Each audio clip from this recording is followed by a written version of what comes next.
ug dinhi ning atong tulumanon. Inyong masayran ang kamaturan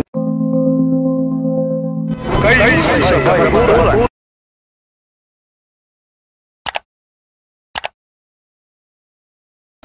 Okay, motoy rolls sa ato ang open forum. Niya kami unang mangutana, nagkauyunay batas tong rolls. Okay. Sabot mo to. Sabot mo to sa patagaran. Okay.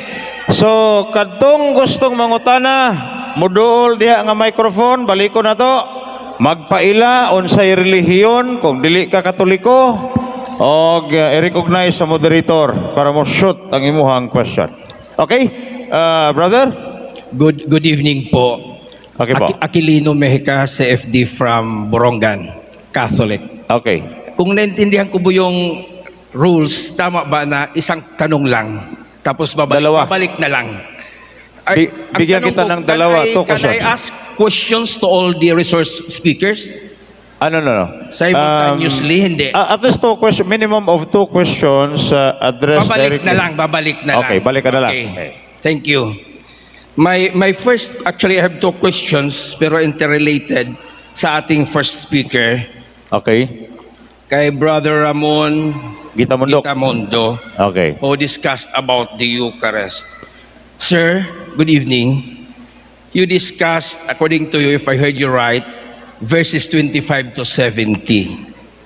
In verse 50 to 51, it says, "But the bread that comes down from heaven is of such kind that whoever eats it will not die. I am the living bread that came down from heaven. If you eat this bread, you will live forever. And the bread that I will give you is my flesh, which I give you so that the world may live."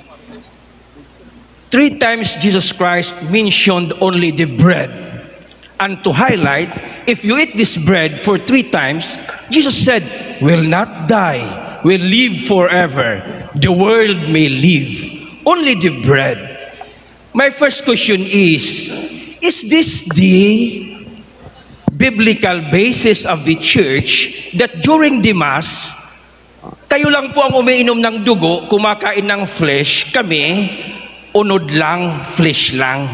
Kasi sinabi dito ni Jesus Christ na bread lang. Is there such thing in law? We have the so-called term substantial compliance. Is eating the bread alone a substantial compliance to this order of the Lord Jesus Christ?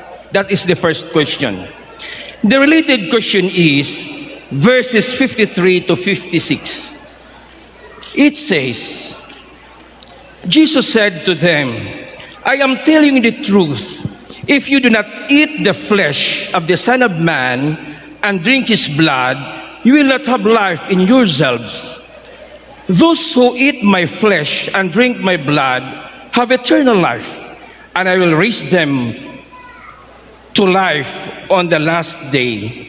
For my flesh is a real food, my blood is real drink.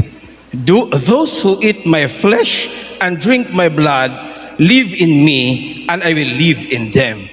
Here successively 4 times, Jesus Christ declared that we should drink and eat, this time both. And because of that, he said, "We'll have life in yourselves, have eternal life, and raise them to life on the last day. Live in me, and I live in them." The second question is, verses 51 and 50, which mentioned only the bread, is it contradictory to verses 53, 54, 55, 56, which consistently mentioned the bread and the wine? Thank you. Okay, thank you for your questions. Brad Ramon Gitamondo. Okay, thank you for your question, Brad, regarding the discourse of Jesus on the Eucharist. So regarding the first set of verses that you mentioned where Jesus taught that he who eats the bread will have life everlasting. And in John chapter 6, verse 55 to 58, Jesus also mentions his blood. He who eats my flesh and drinks my blood will have everlasting life, and I will raise him up on the last day. Now, in the Catholic Church, we have a doctrine which we call the concomitance of the body and blood of Christ.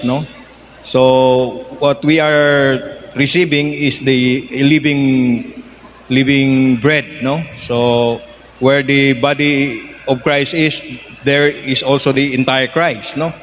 That is why the doctrine of the church teaches us that when we receive Christ in Holy Communion, we receive the entire Christ, body, blood, soul, and divinity. So in the first set of verses, yeah, it's correct. Jesus was telling us the truth that whoever eats the bread will have everlasting life. And in the second set of verses, it is also correct, no? That if we eat the bread and drink the wine, we also have everlasting life, no?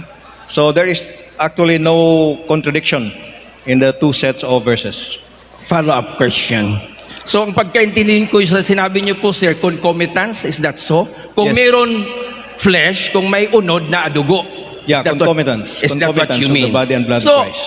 what is the purpose then why in 53 to 56, Jesus Christ consistently said it should be the bread and the wine? If he wanted to say to adhere to that rule or that principle of concomitance, why is there a need for him to be specific and be repetitious for 4 times that there should be a blood and there should be a bread for his flesh? That's whatever is your answer. Thank you very much. Yes, as I have mentioned, both are true, no, by virtue of the doctrine of the concomitance of the body and blood of Christ. Whether we receive Christ under the form of bread, we receive the entire Christ, or whether we receive Christ under both species of bread and wine, we also receive the entire Christ. Okay. Okay, thank you. So, next. Doon lang sa microphone.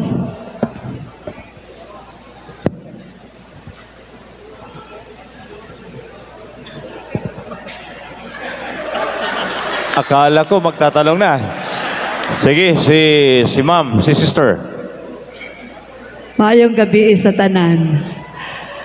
This is a follow-up question lang ganiya sa Sister, speaker. paila ka muna. Okay. Ako si Belia Kepo from Biliran. Catholic? Pure Catholic. Yes, okay. Go ahead. Ang akong pakiana kay one of my students before, nag-ingon na ako nga, Ma'am, nga naman nga, kanang, ang inyo ba mga pari, kanang dihagani sa Eucharistic din ang follow-up na lang to sa question kanya ni Sir. Nga naman nga, kanang ang iyong pag-take sa Holy Communion, nga naman kuno nga, ang mga parila, maoy mo inom sa wine o sa blood of Christ, ang inyo tinapay lang, kanang bread lang. Mao na gani ang giingon nako sa mga estudyante nako. And that students of mine before is Iglesia ni Cristo. Yun lang po. Okay. Nga naman daw, nga ang pare ramay mahubog ng inyuha katurang tinapay. Oh, mga padre, tubag.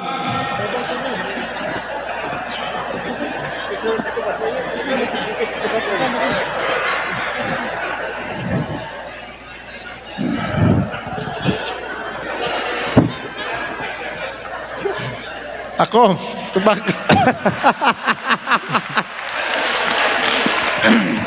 Ang pangutana, nga naman sa misa, ang pari ramay mo inom sa bino, o ang mga tao, ang tinapay raman. Maunay mo objection. Mo ba? Mo ba? Mo ba?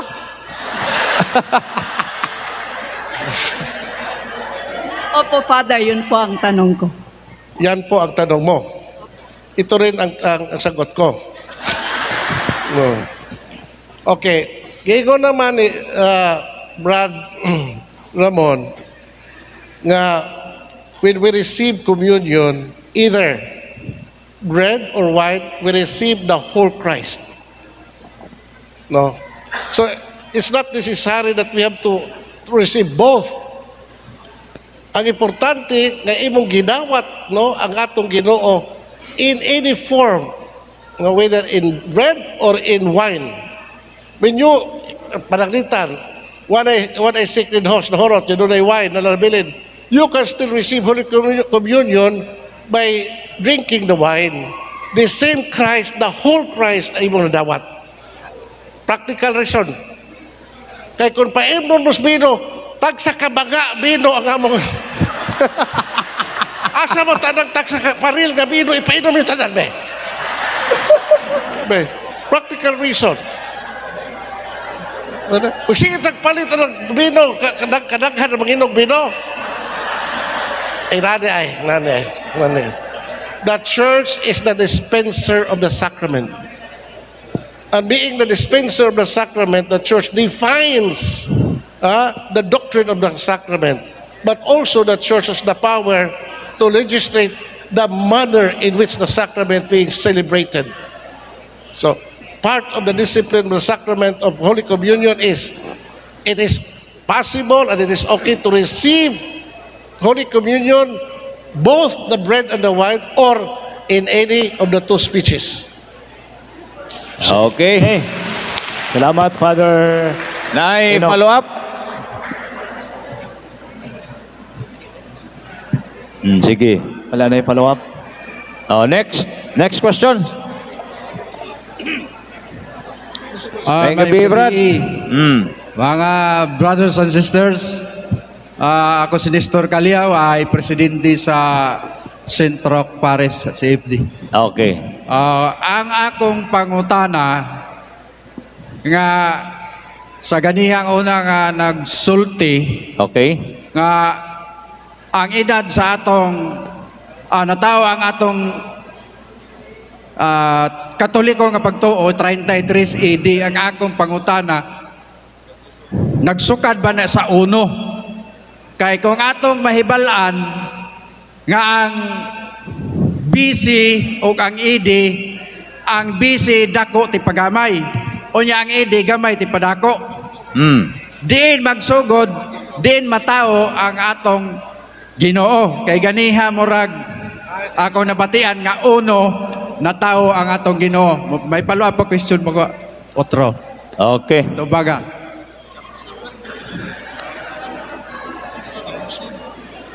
So ngayong pangutana regarding atong unang namahayag kaniya sa wapa ta official nga nagsugod. Dito kay Husol. Kay Brad Husol. Okay. Paligog patinaw, bro. Okay, so atong klaron, tama, no? Before Christ, ang counting of age is from the top to the bottom. Pero sa pagkataon ni Jesus Christ, wala nagi hulat ang una sugdan ang iyang edad o ihap. Natawo si Jesus Christ 604 BC. Pagkataon ni Jesus Christ, sugod na ang Anno Domini. Wala na hulata ang uno, ang BC nga moabot pag uno. Automatic erase. Pagkataon ni Jesus Christ, wala na tong type of counting of age before Christ. Pag edad niya 1 year, start na yon ang AD. Anno Domini. Pag edad ni Jesus Christ, 30, sugod siyang panudlo. San Lucas 3:23. Pag edad ni Jesus Christ, 33, namatay siya. Dito, gipresyo nato nga ang pagkatao, ang pagsugod sa simbahan, pagtukod niya 33 AD. So 2023 man taron minus 33 AD equals 1,190. Mao nang edad sa Kristyanismo. Okay. Ano? Okay, wala ang imo mangugi kalibgan nga basig gipaabot pag uno ang BC, wala na. Pagkataon ni Jesus Christ 604 BC, nag-start na yon ang AD. Wala na ikwenta to. Wala na gipaabot og uno ang BC, aron mawala siya, wala na to gikwenta. Pag edad ni Jesus Christ og 1 year, sugod na ang Anno Domini. Wagtang na ang BC. Okay. Thank you, Brother Husol. So di nato nalibugon. Kay kanang panahon na Nalagoy nataw. follow-up kang gamay kay ganiha iya maging nauno. Pero kung uno idig yun, kung si Kristo na tao, mawa ang katong busy nga dako ti pagamay kay kuan man na nagtabo presto nga nya idi is gamay ti padako. Pero ang kuan na ni itumbok na lang nato diha kay ang nabasa na ko sa pagka pagkatao ni Mama Mayri is 20 BC, unya nanganak siya kan Jesus Christ sa pag-edad niya 16, naigo sa 5 BC, which is igo sad siya sa 33 AD sa pagkatao sa atong simbahan. Sakto na to iyang giingon nga 1990. Kay mo na maingon atong simbahan nga almost 2,000 years ago. Wala man gyud nitugan nga mao gyud na siya ang edad yun sa atong relihiyon nga Katoliko nga natao. Ang kuan lang na nga ang kamatayon ni Herodes mao na gibasihan kay si Herodes namatay sa 4 BC. So muatras na nga ri sa 5 BC pagkatao ni Kristo. So ana na siya ang kwintada. Okay. Okay, naigo na to nga kuan niya. Okay. Is 1,990. Kuwang na lang og napulo. Okay, so that is only a matter of point of clarifications. Sige lang. Anyway, ang punto mo ko rin, at least wala na tao sa 1914, si Jesus Christ, kanagtukod simbahan. Okay, thank you. Next question. Yes, brother. Rigo Maglasang, Katoliko. Katoliko. Sa 1 Corinto, Asan may address mong question? bisag kinsa lang nila. Bisag kinsa? Oo, bisag kinsa lang. Sige. Kaya murag wa man ni sa murag wa magabantay kung kinsa nagisud ganiha kay na late may kabot. Okay. Okay. Go ahead. Sa 1 Corinto 11:27 nagingon busa bisan kinsa nga magakaon sa tinapay o magainom sa kupa sa Ginoo sa paagi nga dili takus makasala batok sa lawas ug dugo sa Ginoo. So kita mo dawat sa lawas ug dugo, lawas naman to kay kanina kay pwede ra maglawas no. San Juan 6:58. Malangit gihapon ta bisan pag paan ra atong dawaton. Pero gingon diri ngayon ikalawat ato kung dili tatakos unsay nitabo nakasala ta batok sa lawas sa Ginoo no? So ang pangutana ang Katoliko mo nagtudlo ta nga aron mahimot ang takos sa pagdawat sa sakramento sa Eucharistia kinahanglan ta nga modawat usa sa sakramento sa kumpisal. Inigmisag madomingo daghan kayong mangumpisal mga Katoliko. Aha. Ang mga umpisal, mga lawat, no? Daghang mga lawat. Yang pangutana, kana bang tanan nga nangalawat, nakakumpisal ba na before sila nakalawat? Okay. Kisay mutubag, Brad Ramon?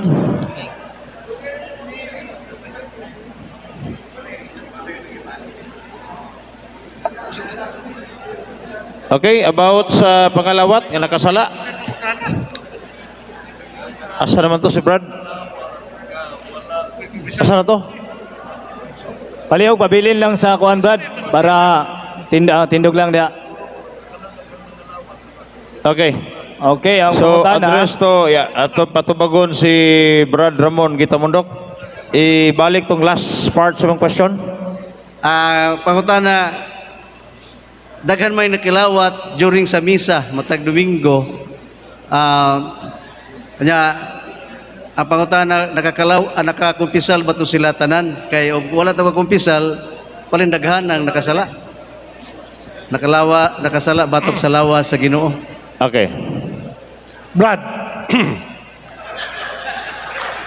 ang principle yun sa pare nga kung mapakalawat siya si bisan kinsang muduol niya sa kalawatan pakalawaton yun. Kunya, tinuon man na Brad, according to the discipline of the sacrament, also canon law, and also of the catechism of the Catholic Church, that anyone who is conscious of grave sin may not receive Holy Communion. Pero kinsa may pare makahibaw nga ikaw guilty kag mortal sin. So it is presumed na kanang mga tao nga muduol niya is in a state of grace. Kaya kinsa may pare na hibaw that person is in state of sin. Kamu na mahibaw sa inyong kaugalingon. Na kung conscious mo nga you commit mortal sin, so ayaw lang sa mong kalawat. Mura ba na ba? Pero kung muduol gyud diha na ang principle ana gyud nga we should never deny the sacrament. Follow-up, pangutana. Follow-up. Father, kana bang before sa misa, kanang sa pagsugod sa misa, di ba gitawag act of contrition? Penitential Kana right. ba siya kanang act of contrition? Musofis na ba na dito nga nangumpisal na ang mga tao? Okay. In the penitential right, no? Kaya naman ko yung uban pumingon nga, enough na nga, buwapil ka sa penitential right, makakalawat na ka. Pero, lagi, ang balaod sa simbahan, nga, the sin of, the mortal sin can only be forgiven in the sacramental confession. So, kupisal ka. Okay. Sige, duha raman tumulong, balik lang It is na. all, according to the teaching sa catechism, Mass, if you attend Mass, and you have venial sin, that venial sin, ma-forgiven diha sa pag-attend mo sa misa. But, mortal sin, you need to go to sacramental confession. Hala. Okay. Thank you, Father Lucas. Next. Sige, Brad. Lito Ligtas, taga Bohol. Bohol. Bohol. Okay. Kasi sa Tagbilaran. Nasakay ni ang pangutanaha unta sa talk ni Bro Ramon, pero ang akong i-address ni pangutanaha sa atong tulo ka mga pare. Okay. So pare gid mong gusto. Gusto. Initan gid mong pare gyud. Okay. Sige. Matod pa ni Bro Ramon nga diha sa chapter 6 sa John kanang ang mga tao ndool kang Hesus. Kay si Kristo nagpakita og mga milagro. Di na to mahisgutan tanang milagro kay daghan man. So sa ato pa nakita sa iyang mga disipulo, kini mga disipulo gyud ni kay tigsunod-sunod man ni sa iyang mga milagro. Nya mo nang nya nang adlaw na usa ka adlaw nga wa magpakita si Kristo. Usa ka adlaw wa magpakita, pero nay nakabalita nga tuwa sila adto na chapter 6 verse 25. Lord, kanus ara man kaani. So disipulo to. So kay disipulo man naa ni pagtuo. Okay. Ikaw makaingon og wa ni pagtuo kay nagsunod-sunod gyud. Okay. So ang among pangutana mao kini. Diha sa chapter 6 verse 30, kung wa ko masayop, nangutana ang mga disipulo. Unsa di ay ang imong nabuhat nga milagro aron makatuo kami kung kinsa ka? Ingon naman. Nangutana mo, unsa di ay ang imong nabuhat nga milagro bisan nakita nila tanang milagro? Ang pangutana nila, unsa di ay ang imong nabuhat nga milagro nganong aron makaingon kami o makatuo kami si kinsa ka? Ang pangutana naho mao kini. Nganong nakapangutana man kadtong mga disipulo sa ingon adtong pangutanaha nga nakita man niya o nila ang tanang milagro nga gibuhat ni Kristo. Okay. May tagbuhi pa itong disipuluhan, no? Kaya pwede pa itong pangutan noon ron. Pero mga pare, mga pa itong pagod. Pangutan na. Di ba? Kanang mga pangutanan ni mo, ato nang i-contextualize. Sa diha, nga itong Ginoo, naghimo og milagro, in the multiplication of the loaves, ang mga tao bituo kaniya. Nga, mauna na siyang hari, mauna na siyang Mesiyas, himuon na siyang hari. Mauna nga, kanang mahina nga ang Ginoo, himuon lang hari, usa ka na kamuta nga, gilikayan sa itong Ginoo. Mamanggani nga itong Ginoo, mibiya sa panon, o miadto sa pikas tampi sa lanaw sa Galilea, o gisunod siya sa mga tao, because these people wanted to make him a king. Nakaron, amina mo. Sa diha, ang ilang naapasa na itong to other side of the Sea of Galilee, ang ilang pangutana, Lord, kanus ka pa man miabot? Umingon na nga itong Ginoo. Pamiros tumas Ginoo, nangita mo ka na ako, kaya nakakaon man mo?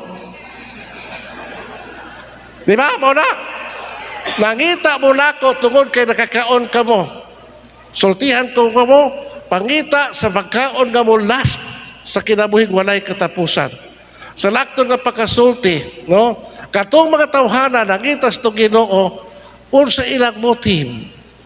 Dili tungod kay nakasabot sila sa miracle of the multiplication of the loaves. Nangita sila because they have other motive.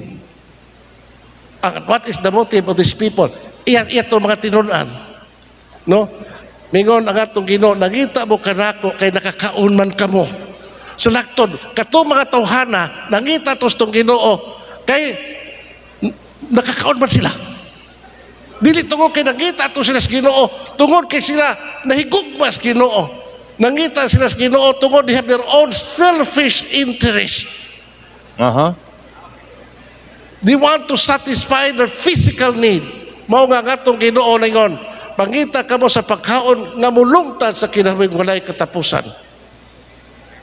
Follow up. Ang akong follow up. Sige. Go ahead. Ang akong follow up ba? Ha? Nakita sa pangutana ko nagsukat ang akong pangutana. Ha? Nakita man nila tanang milagro, pero ang akong pangutana ba? Nganong nakapangutana man sila nga unsang di ay milagroha ang imong nabuhat. Ang imong ngano nakapangutana man sila? Pangutana sila. Ngano kami may pangutanon? Pausa. Okay, thank you. Next. Sila. May gabi, Padre. All right. Sa Tagum City ni Danny Espiras. Danny Espiras. Okay. Ang akong pangutana mao ni. Okay. Address to? Sayod kita nga ang Diyos human sa iyang kamatayon. Mabanhaw gayud siya. O gani mingon siya nga sa ikatulong adlaw mabanhaw siya. Ang akong pangutana mao, ngano man nga dito mangyud sa ikatulo ra ka adlaw siya nabanhaw, nganong di man dito sa una o ka ikaduha, ngano dito pa mangyud sa ikatulo. Ha? Usa tay pangutana.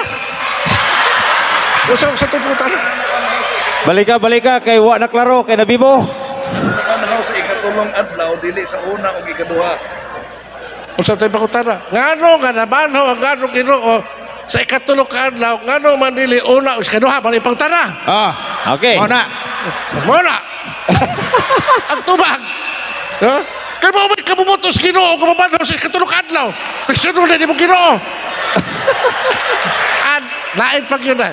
Kay maumay panagda sa mga propita na sa tulog ka adlaw siya pagkabanhawon to fulfill that prophecy. Jesus had to rise from the dead. Yan. Okay. Follow up question, Padre. Follow up question.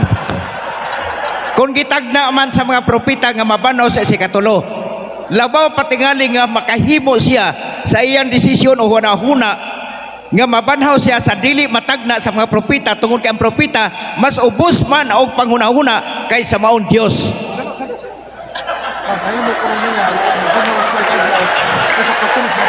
Kamo gyud ha. Okay. Ang imong pangutana nganong mabanhaw sa ikatulong adlaw, nga mahimo man niya pagbanhaw kausa ikatuha ka adlaw. Magbuti ka sa Ginoo. Mao ba yang kabubuton? That is His will, and nobody can question the will of God. Okay. Okay, next. Okay, sunod mangutana. Go ahead. Good evening, everyone. Owen de la Victoria, CFD. Ikaw na lang kakatulik ko ng utana, but I think this question is something of academic value for the benefit of everyone here. Okay. Especially of those people who belong to my generation. Katubitang kusog nagbasa-basa sa unang horror comics. So it follows that the question will be addressed, I think, to the more experienced in deliverance and exorcism. I'd like to address this question to Father Darwin. No? Father Darwin, okay. Father Darwin, is it true that there are different kinds of demons? There is an incubus, so is it true? Iba-iba, lahi-lahi ang mga kinds of demons? Kana lang, Father. Totoo yan. Totoo yan. na meron sila mga sariling mga identity, sariling lingwahe, no? So maglalatin yung mga demonyo, minsan niya ay mag Chinese, no? Isasagutin ko naman, no? Abot chike, ek, cheriki kong kwela. So meron silang sariling lingwahe, may sariling identity. So unique din yung mga demonyo. So kung sabi ni Saint Ignatius of Loyola, ang mga demonyo ay nasa iba't ibang mga bayan, iba't ibang barangay, sa lahat ng sulok ng mundo na busy sila. Merong kaso sila, Brother Wendell, doon na may kasintahan siya na demonyo, engkanto, sinamahan niya. At pumunta sila sa kaharian nila. At tinanong niya na ang laki ng inyong kaharian, pero wala kayong upuan. Wala kayong tulugan. Wala din kayong lamesa para sa pagkain, para kainan. Ang sagot ng demonyo, wala kaming panahon sa pag-upo, sa pagtulog, dahil busy kami sa pagkuha ng mga kaluluwa ng mga tao. So busy-busy yung demonyo, walang tulugan, no? Pero tayo ay gusto nang matulog, no? Pero yung demonyo ay busy. So sa tanong mo na iba't iba ba yung karakter ng mga demonyo, merong hierarchy of demons. Merong hierarchy. Yung 7 capital sins, merong demonyo sa likod ng mga kasalanan natin. 7 capital sins. Totoo na may demonyo, no? Okay. Iba't iba yung mga karakter nila. Okay, thank you, Father Darwin. Next. Kinaya ko pangutana ako na siyang i-address nga to kang Paila, Brad, paila. For the record, paila. Ande Trane from the Diocese of Nabal. Kinaya kong pangutana, ako nang i-address nga to kang Father Enoch. So, sa dili pa ko mangutana, mga yun nagpasaylo kang Father Enoch, o magpasalamat sa iya, ha. Mga yun pasaylo nga ako siyang giambos ganina. O niya, magpasalamat sab ko nga ningsanong po siya sa akong pag-ambos. Okay. So, ay akong pangutana, bahin ganina sa imong giingon diha sa Genesis 3:10 nga si Adan og si Eva mga hubo, di ba? Tungod sa pagkaon di adtong prutas nga makaon. Katong pagkaon nga makahilo sa ilahang prutas sa kaalam. Ako pangutana mao kini. Sa papangutana sa Ginoo nga asa kamo, buot may pasabot nga wala makasabot ang Ginoo kung asa sila? Ato'y patubag ni Father Lucas. Kung natigwalaan mang Ginoo atong panahon na, Father? Ang imong pangutana, sa to, buot may pasabot nga ang Ginoo. Ang ako pangutana nakabase diha sa Genesis 3:10. Wala kay mauasa siya. Ako pangutana, kinangutana man ang Ginoo nga to kang Adan ug kang Eva kung asa mo, kung asa ka. Ang buot may pasabot nga ang Ginoo wala makahibalo ug asa sila Adan ug si Eva. Okay. Kinangutana man ang Ginoo ug asa sila Adan ug si Eva. Okay. Abi nimo, Brad, ang Ginoo na ibaw sa tanan. Hindi ka ba? This is higher biblical criticism. No, kung ako nang i-explain ninyo, taas-taas na kini. No, that is what we call literary style. No, a dialogue between God and Adam, also Eve. No, so kanang pagpangutana, no, dili man na magpasabot nga mao gina ang nature sa Ginoo nga siya kasabot.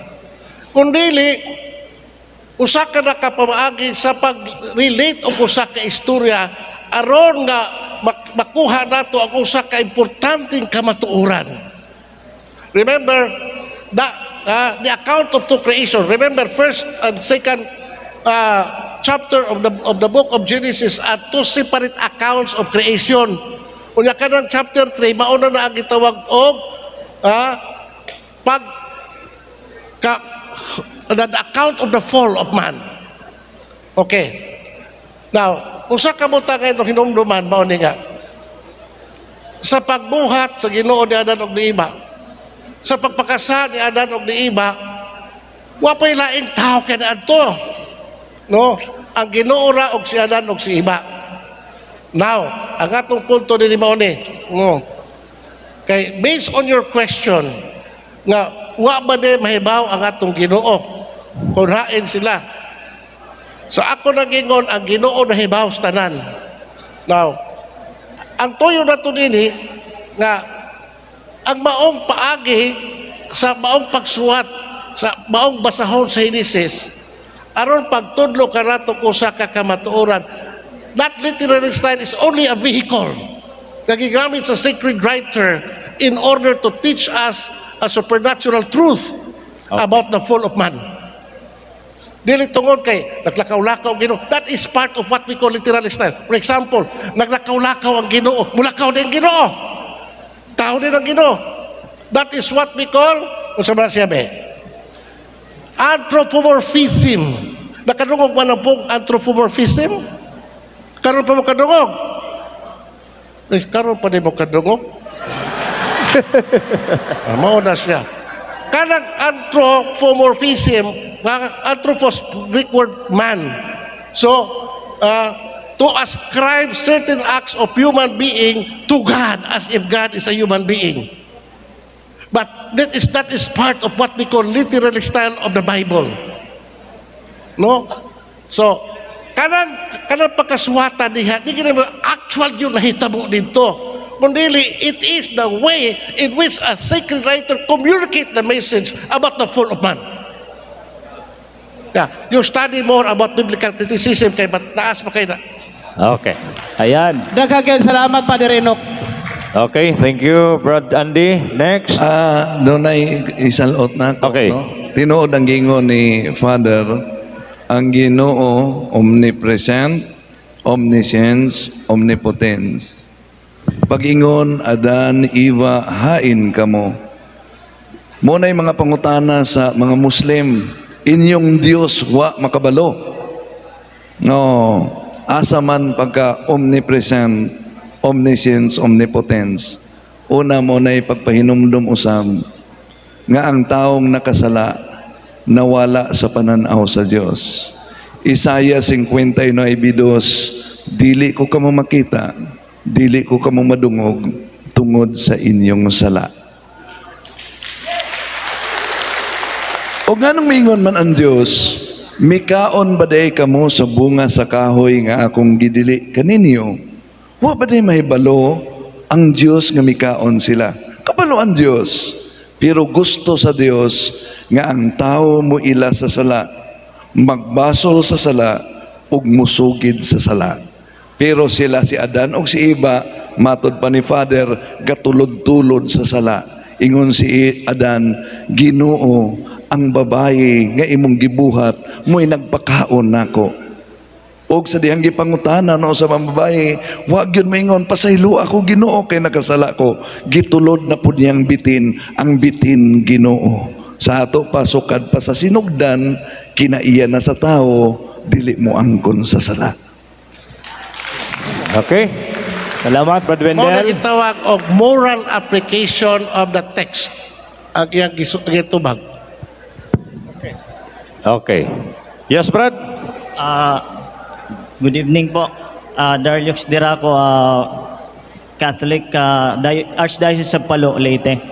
Palo, Leyte. Okay. Yung tanong ko po kay Father Fran about the Father Fran, okay. About sa divinity of Christ and Christology, more on Christology. Kasi nung time na yun, if I'm not mistaken, about sa Zoom namin, about sa God died issue. Okay.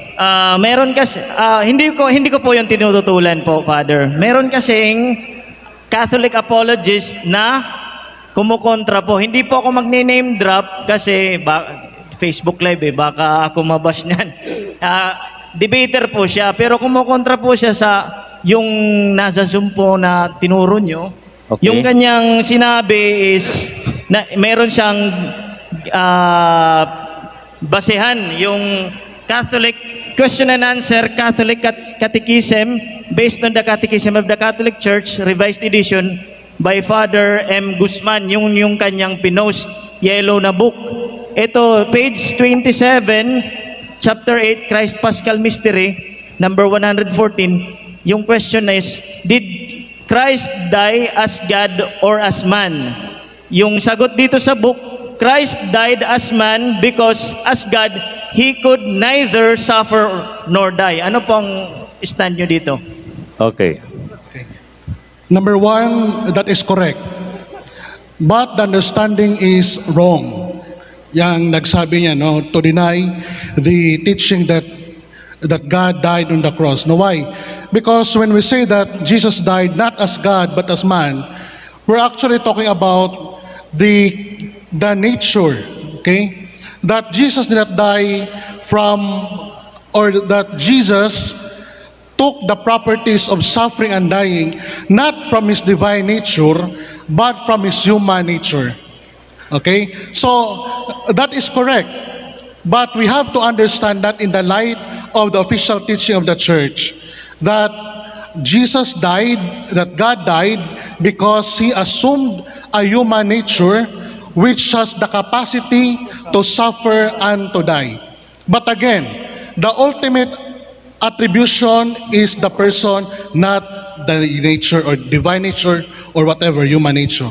Okay? So, dapat klaro yung understanding sa mga quotations. Actually, hindi lang yan Meron pang ibang mga books na ginagamit sila. For example, yung Meron The pa po Creed. yung isa.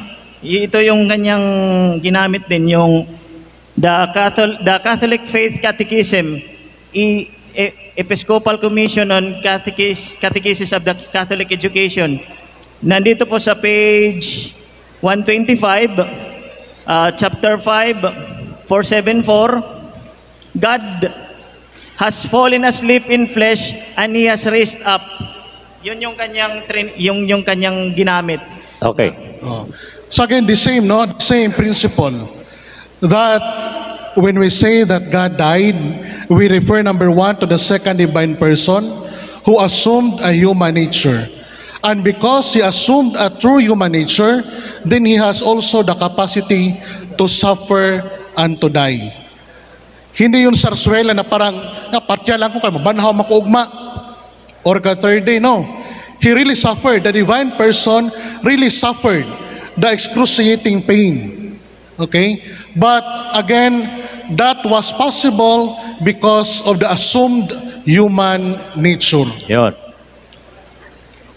Thank you po, Father. Sasabihin ko po sa inyo in person yung pangalan ng debater na yon. Okay. Bulong mo na lang, ha? Yes po, Father.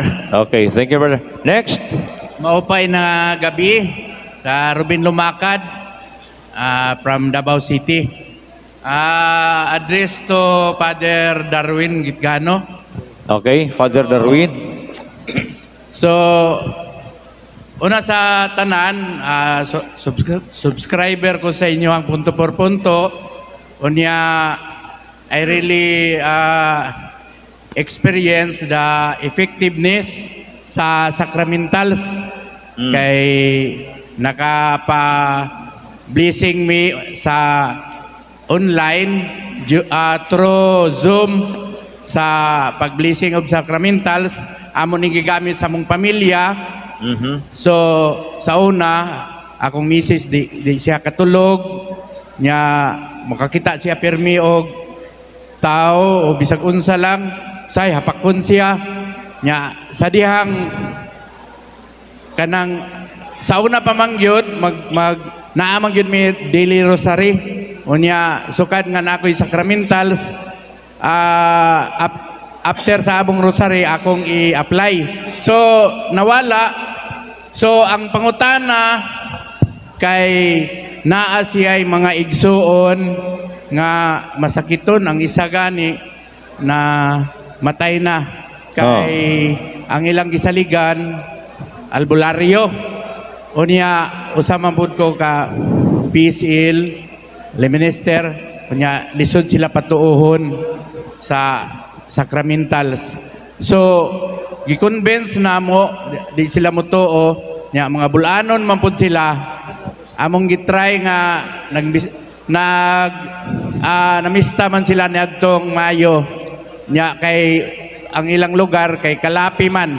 Unya ikaw kay ilang gipangita sa diretso sa pangutana, straight to the point na lang yun sa pangutana. Kay laom ng gabi. Para maklaro lang ba? Karon nagdala ko sa kuan kaning olive oil. Ikatulo na nako ning olive oil nga palit. Kay gikan sa Ormoc motor lang ko. Ang primero na hulog wa ko kay balo. Unya ang ikaduha na akong palit. Nadalo na ako dire, nabilin sa Ormoc. Nya kaganiha nipalit na ko na nako gibuwag. Okay. Mawala na pod. So ning hatag lang ko gamayng kuan ba pasabot kung wala kay question sa kuan. Ang pangutana nako kay dako man ang Davao god nganong walay akong ipangutana ang atong president sa safety kung kinsa ang naman si Ryan kung kinsa ang exorcist priest sa Davao nya si Toto Espanya amigo man ming Toto unya dili man siya available kay masakiton unya ang importante unta ang Office of Deliverance kay para didto unta nganong primero na akong pangutana nganong ang Davao City sa kadako nganong walay Office of Deliverance. Okay. Father Darwin. So, nasa gi-appoint nga exorcist sa Davao.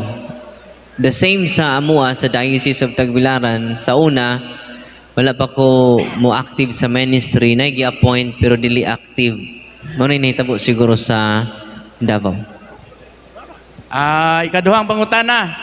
Nami silingan nga albularyo na nasi apo ning kirig-kirig siya na poses ba unya PSL man mi gitawag mi nga mag-ampo nadlo ko kay nagsubaybay magkusay mo nga bawal man watay authority so na problema mi kung asa dalon kay ingon man ka nga ang iyang head of the family maoy dunay authority unya kay ang iyang head of the family kanang albularyo man so unsay dapat namo himuon.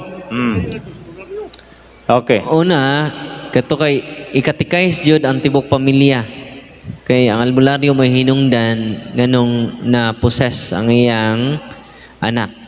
So muna ikatikais jud nya kung willing sila matabangan ban kundi sila willing wala di ta ka tabang sa ilaha.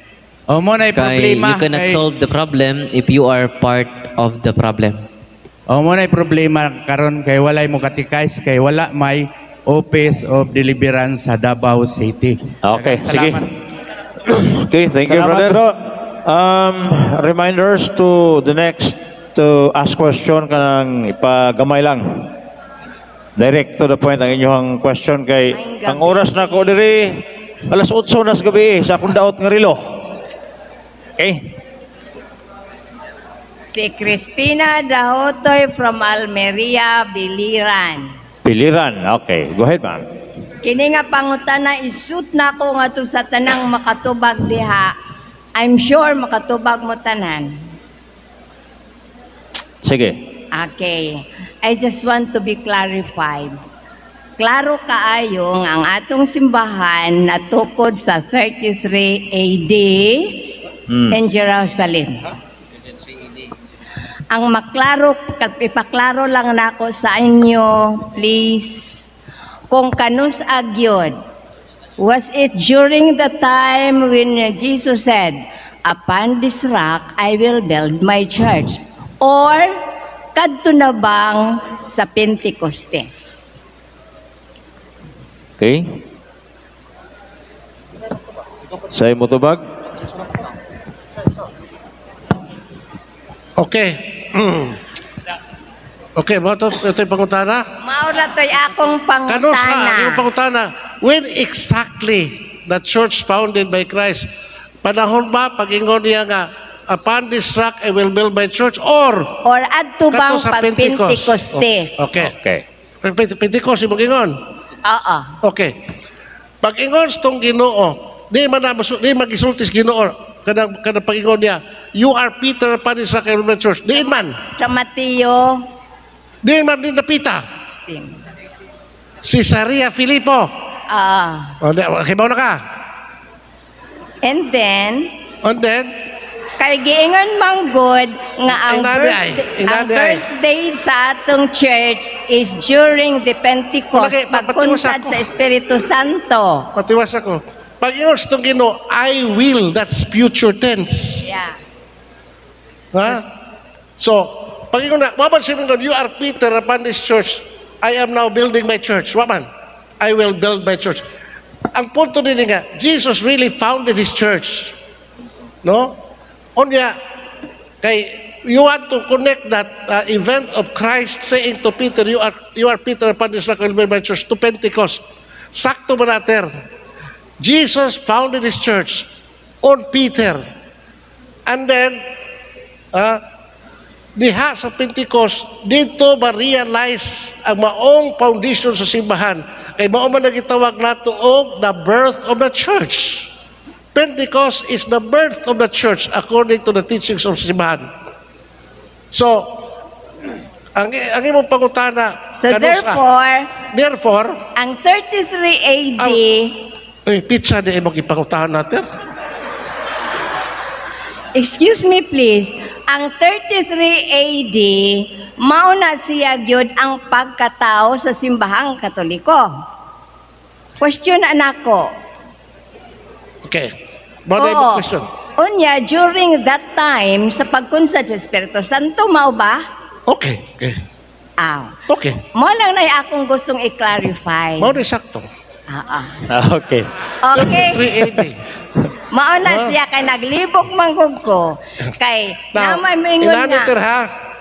When Jesus said to Peter, you are upon this rock I will build my church. What was specify ang Ebanghelyo on what date when Jesus said that? No. But definitely, ang gitudlo niya nga, ang Ginoo, he really intend to found His church. And this church nga iyang gi-intend nga iyang pagatukuron is fully realized on the day of Pentecost. Okay. Okay. So that's it. Thank you. Thank you. Okay, next. Good evening. I'm Hector Damaso from Archdiocese of Davao.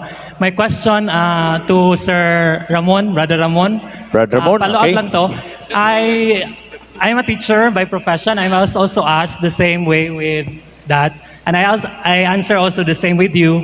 And I gave the verse, yung sa 1 Corinthians 11:27, whoever eats this bread or drinks the cup, as a support to my answer, am I doing the right thing? Yeah, that's perfectly correct, Brother Hector. Okay. Second question, with regards to communion in the hand and communion in tongue, what happened today in the churches is that communion in hand seems to be the norm, and the tongue, communion in tongue, seems to be the exception. What is really the teaching or the law of the church with regards to that? Siya may paduwa ko nimo. Again, si Bro Ramon or si Brother Ryan, yun yung nag-topic ng Eucharist kanina.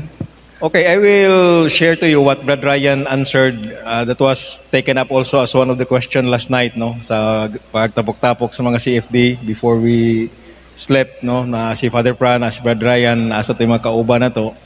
That question was raised. And ang tubag ni Brother Ryan Mihiliano, our national president, is that first we established, no, that both manner of receiving communion is valid, no? And the church has authority regarding the administration of the sacrament, how it is to be administered and how it is to be received by the faithful or the communicant, no? So, ang general law is it is through the mouth, no, then the hand is by indult. By indult. So I think Father Fran can explain better sa regards indults. Okay. So the traditional norm is communion by tongue, but there is an indult nagigrant sa communion by hand. So there are many Episcopal conferences who apply for the indult and were given approval. And I think Sri Lanka, and then some dioceses like Bolivia, they only have the option of receiving in tongue, not by hand. Thank you, Father. And Brother Mon? Pwede, kay Father Fran, isa na lang. Father Fran, you've stated, yung explanation mo that the Church of Christ subsists in the Catholic Church. When that change was introduced in the Second Vatican Council, does it follow that the theology with regards to the Church was also changed? And the second is, are we still allowed... Can you repeat the first question? Yung sabi nga, according to Vatican Lumen Gentium number 8, that the Church of Christ subsists in the Catholic Church, and that is a change from Pope Pius XII encyclical, where it uses the ist. So is there a change in the doctrine of the Church when about that? And second, isa ko na lang, Father, para matapos na, it's still allowed for us to use if we say that the Church of Christ is the Catholic Church instead of using the official phrase used in the Lumen Gentium. Thank you. Number one, there is no change because it is a dogmatic pronouncement that the only true church is the Catholic Church, and that has been explained by Pope Benedict in 2007, I think 2007, and then also early 2000 in the document Dominus Jesus. So there is no change. Only, I think, to my mind, it is more on the emphasis. But insofar as the dogmatic pronouncement that the true Church of Christ is the Catholic Church, that still stands.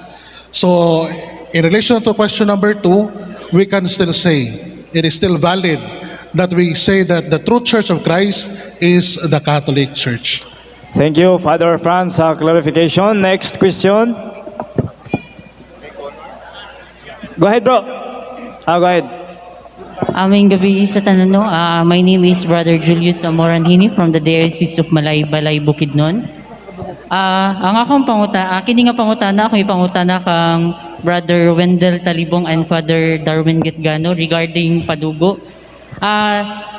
Province of Bukidnon, naila siya nga dunay 7 tribes of mostly ani na isa ka pari nga apil sa tribo. Then usa sa ilang practice, Father, nga mamuhat or pamuhat or padugo. Then ang kaming mga CFD nag-push me, nag-remind sa mga lay people nga ang padugo is not the practice of the church. So after that, na ay radio program, nanawag ang datus, one of the datus of the 7 tribes of Bukidnon, nga ang CFD kuno ilang salaon kay tungod ang ilaha kunong Dios nga gitawag is Dios sa mga mao ang yawa.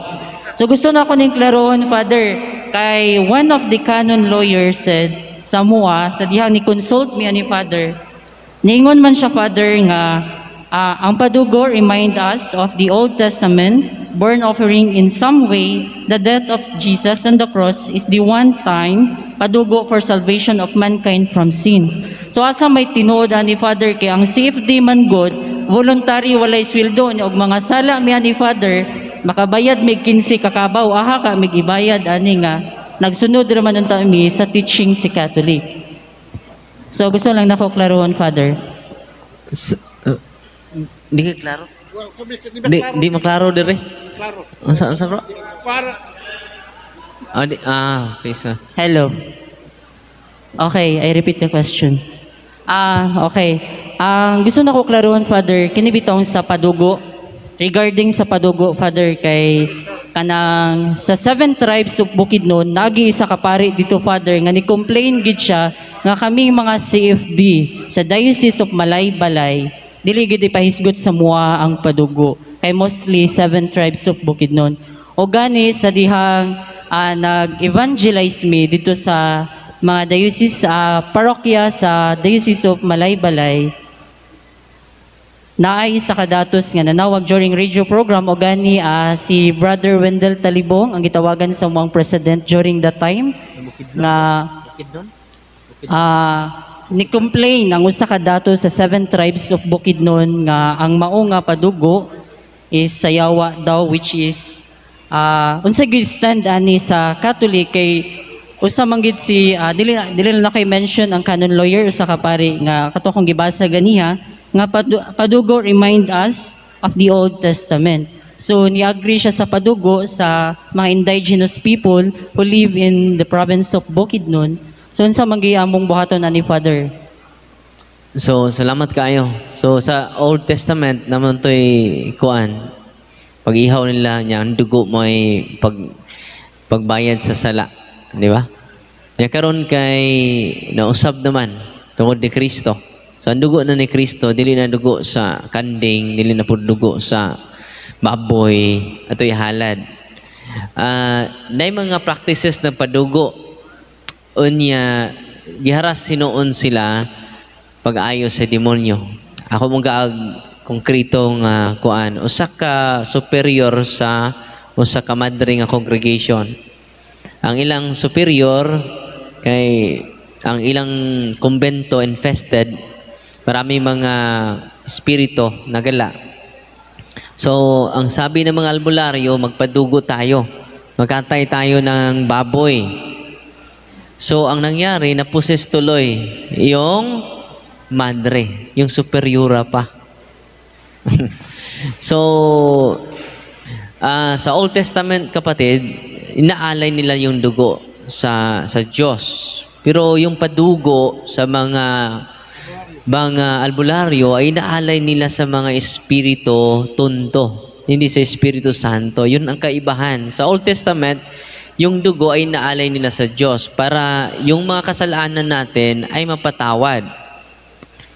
Pero yung mga albularyo, yung dugo sa mga kinakatay nila ng baboy ay inaalay nila sa mga espiritu sa kahoy, mga engkanto, mga diwinde, mga kapre. Sila po ay mga fallen angels, mga hindi galing sa Diyos. So kung mag-aalay ka sa Diyos, hindi sa mga engkanto. So bawal po yan kapatid. Hindi nila magagamit yung Old Testament dahil inaalay nila yung kinakatay na baboy, yung mga karnero sa Diyos. Hindi sa mga Diyos-Diyosan. Hindi sa mga pagano na mga espiritu. So, yun ang kaibahan. So, misquotation, misinterpretation sa Old Testament ang ginamit sa pari. So, bawal talaga yun. Kasama ko ngayon sila Ate Sheila, Kuya Dudo, nag-alay din sila ng mga espiritu doon sa kanilang subdivision. Ang nangyari, hinaharas sila. Si Ate Sheila ay nagkasakit. 70,000 na yung gasto nila sa hospital. Walang findings. At yung driver sa backhoe at yung watchman na possess dahil sa ginawa nila na ritual, yung padugo. So, delikado yun. So, kung pagkatay ng baboy, naalay mo sa santo, naalay mo sa Diyos, hindi problema yon. Pero kung naalay mo sa mga espiritu, dahil may mga infested na mga bahay, infested na mga kahoy, alayan ninyo, yan po ay act of worship sa mga masamang espiritu.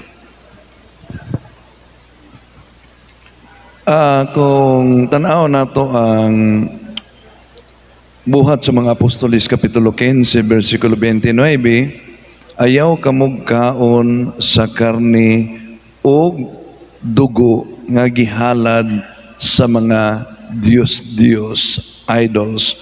Muna ang praktisi sa mga pagano. Sa unang Korinto, Kapitulo 10, versikulo 20, 1 Corinthians chapter 10, verse 20. The pagan sacrifices are offered to the demon, not to God. And I do not want you to be participants of the demons. Ingon si St. Paul. Sa discernment of mystical phenomenon, matod pa sa mga dalubhasa, si Bishop Marvin Masida, taga dinhina ninyo, no? Sakop na sa Philippine Association of Catholic Exorcists, na-appointed siya pagka-bishop dito sa Antique. Siguro nakakuan mo sa iyang paliwanag. Nga kon ang usa ka butang o usa ka balay, butangan na naa siyag dugo, imong gihatagan ang fallen angels og spiritual authority to take over.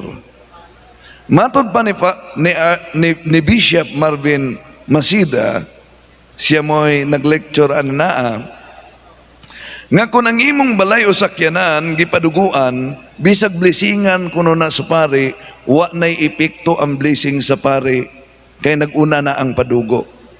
Busa sa Ministry of Liberation, dapat i-break una ang consecration, i-deliverance, adisir i-blessing. Now, nganong ingon anak man ng atong pagtuo halo-haloan man og superstitious beliefs? Unsa man kakuyaw ang superstition?